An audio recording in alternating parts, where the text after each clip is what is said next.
Today you will find out who invented the alarm clock. Somewhere around 250 BC, in the Greek city of Alexandria, a man is sprinting through the streets, half-dressed, sandals barely tied, hair a disaster. He's late. Again. Except this time, he's so fed up with being late that he goes home and builds a machine specifically designed to make sure it never happens again. That machine? The world's very first alarm clock. And it worked using pebbles, water, and a gong. This is the surprisingly chaotic true story of how humans invented the single most hated sound on Earth.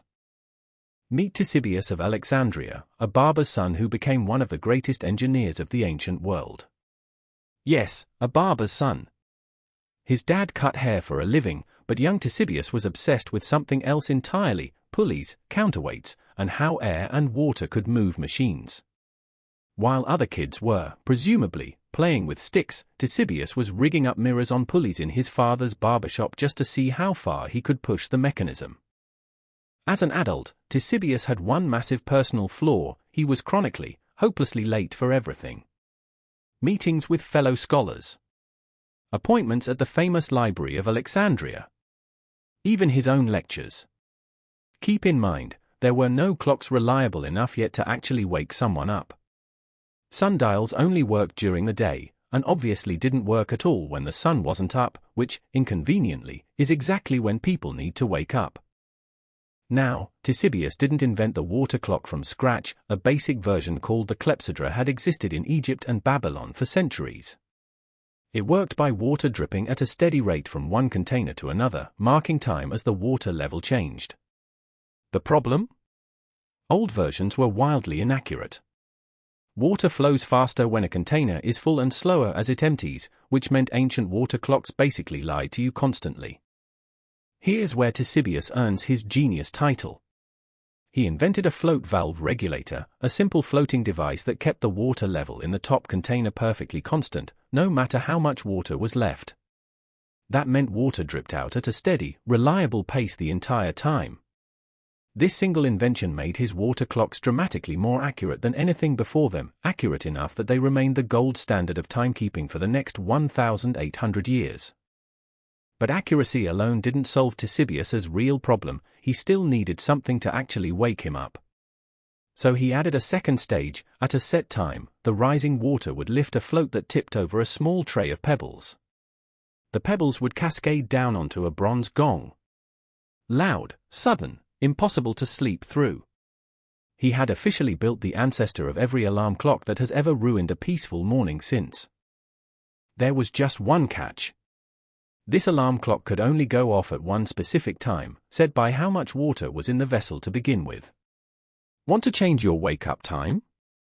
You'd have to physically refill or adjust the water levels each night. There was no simple dial to turn. Ctesibius essentially built the world's least user-friendly settings menu, 13 centuries before anyone would even use that phrase.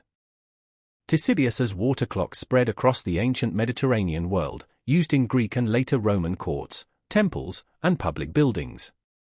Roman lawyers even used water clocks to time how long they were allowed to speak in court, which is either the most boring or the most brilliant use of an alarm-adjacent device in history, depending on how much you enjoy lawyers running out of things to say mid-sentence. After the fall of Rome, a lot of this precise engineering knowledge was lost or forgotten in much of Europe for centuries. Waking up on time went back to being a fairly primitive science, mostly involving roosters, church bells, and, in some monasteries, a designated monk whose entire job was to stay awake all night and physically wake the other monks for prayers. Imagine that being your career: professional alarm clock, no pay, all responsibility. Fast forward to the late Middle Ages, and mechanical clocks powered by weights and gears started appearing in European towers, no water required.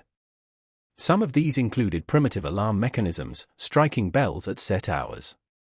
But these were massive, expensive, tower-sized machines. Nobody was fitting one on their bedside table. If you wanted a personal alarm clock, you were still, quite literally, out of luck for another few hundred years. The first true personal mechanical alarm clock is credited to Levi Hutchins, an American clockmaker, in 1787.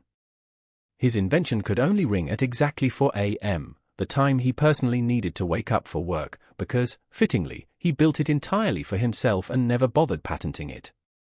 So somewhere in New Hampshire, one man built the ancestor of an entire industry, purely to solve his own morning problem, and then just didn't tell anyone how to make money from it.